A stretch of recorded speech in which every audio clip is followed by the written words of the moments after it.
So this is one that I've seen a lot of people mess up on. I'm not saying I'm the best by any means, but like I said, I see this all the time, and it is float level settings. People seem like they just either don't understand the float level settings, or they don't care, or they just think it's bullcrap. They think, why the hell would the level of the fuel in the bowl cause anything to be rich or lean, which I'll explain.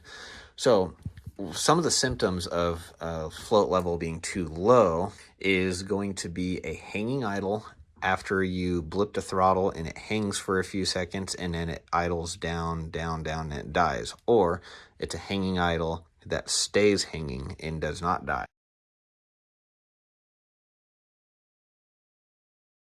Right here, as you can see, I drew kind of a diagram. You have a venturi right here. You can see where it pinches down. It's a pinch point inside the carburetor. If you notice inside carburetors, they all have a little pinch point. Well, not all carburetors. I'll explain that in a minute too. So the ones like this, just with the round slide style, they require a needle. As you can see, if you ever wondered what this needle is for. And they also, you can also tune them through the needle too. I'll explain that in a minute. Anyways, when your float level, like I said, is too low. When your float level is too low, here's where your fuel is sitting. All right. So what it's doing is it's siphoning fuel up through here around the needle. So it's just idling off of what is being pulled through here. It's just misting that tiny little fuel, a little bit of fuel. So when you blip the throttle, it pulls even more fuel out. And then you got all this fuel sitting in here, and then it idles down. It takes a minute to idle down because it's got to burn all that fuel off. And in the process of doing that, it's trying to siphon more fuel on top of that. So you'll get this long, annoying hanging idle, and then eventually it'll die unless you have your throttle adjusted to the point where it doesn't die and it's just constantly siphoning from here. But once again, people get this confused thinking it's, you know, too rich of a pilot jet, so they go and put a smaller pilot jet. And a smaller pilot jet, and you could even plug off your pilot jet and it's still going to do this because, like I said, look at where your fuel is, look at where your pilot jet is. Now, whenever you have your float level set properly, your fuel level is going to be about like this, in this area here. And then your air screw, that's another one too. A lot of people just think that 2.5 turns out. That's just this, for some reason, everyone thinks that's industry standard to make anything run. That's not the case, because you can turn your air screw in and out all day long if your float level is too low, and it's not going to make a damn difference. Once again, because you need fuel flowing through your pilot circuit in order for this one to work. This one is basically just an air bypass. If you ever look in the front of the carburetor, you got these other little holes over here. One of those corresponds into the air screw. So this air screw right here is a tapered needle also, or sometimes they're just a squared off needle with different steps on them. So depending on how far in or out it is, I can draw that real quick. So here's the hole that comes through. It goes around all this. It doesn't connect with your main circuit. It just goes into where the air screw is right here. So say your air screw's right here. What it's doing, when you turn that air screw in, it's allowing more air to go through that little bypass and drag more fuel up and out of your pilot jet.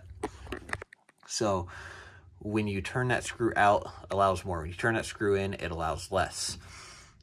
Typically, whenever you turn this screw in on a good tuned carburetor, it will most likely die. It should not stay running when you turn that all the way in. It should not stay running when you turn it all the way out, because now it's going to become too rich. So really what you want to do is you want to set your idle as low as you can possibly get it. Make sure your float level's where it should be, and then it'll start to siphon fuel through here. So now you're siphoning fuel only through your pilot circuit during idle and not through your main jet. Your main jet and your needle are only for like, you know, eighth throttle, quarter throttle, and more.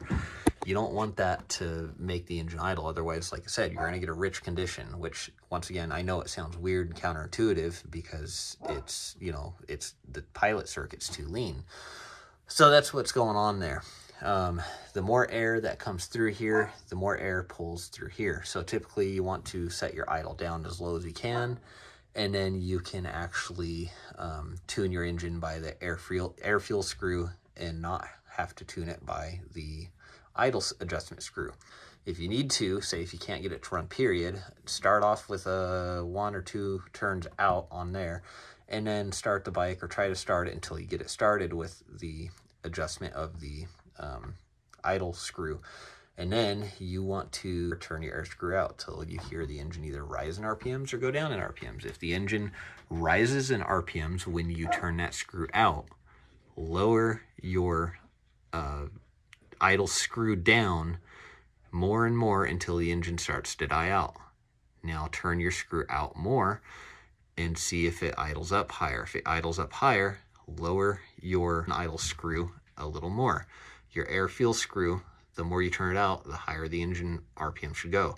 Usually you want to do that until you got the lowest idle, and then you get the highest idle with this screw.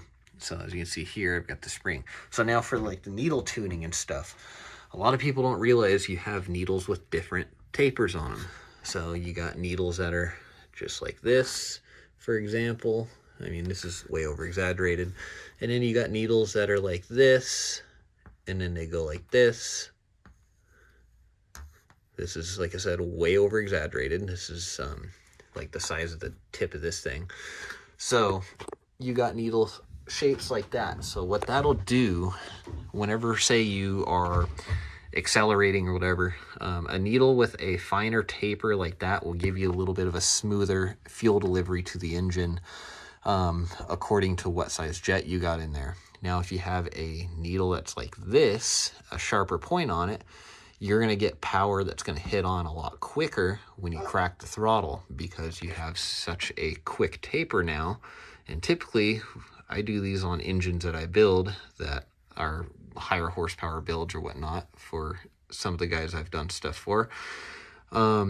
You put the needle into the end of a drill and you'll actually spin it and get yourself a taper, and you'll get the throttle response you want and the power delivery that you want just by simply tuning the needle. That's why I see you ever hear about one of the most common ones that like guys run CRFs or YFZ 450s and like the TRXs with the FCR carbs is they'll run like an NCVQ needle because it is shaped more like this on the end.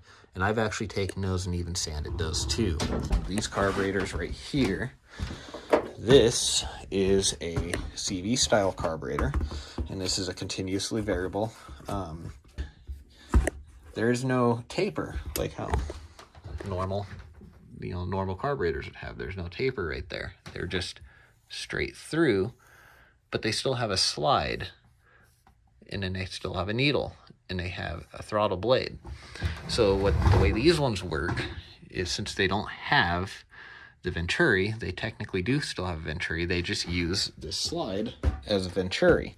So as the engine RPMs rise, this venturi will actually change in size as well, and it allows way more air and way more fuel to be able to come through, mainly air. It changes the air velocity is all it's doing. So now, and the way those work is you have, if you ever notice, well, I've got it right here, I can show you. You see that hole in the top of this carburetor. Some people like to think that that pulls in air and pressurizes up there, but actually what it's doing is when the air goes past, it's creating a vacuum, negative pressure on that, which is causing this one to pull up, usually the diaphragm style ones. This one is actually a linkage style, so it actually moves with the throttle blade. So it's all interlinked together. A lot of Hondas and stuff use the diaphragm style to make their fuel adjustments. But yeah, you can see here the way I drew this one. I don't know how well it's turning out on camera, but as the throttle blade goes up, your venturi changes size. Unlike these ones where the venturi is always the same size, it's just relying on the needle taper and where your needle slide is at.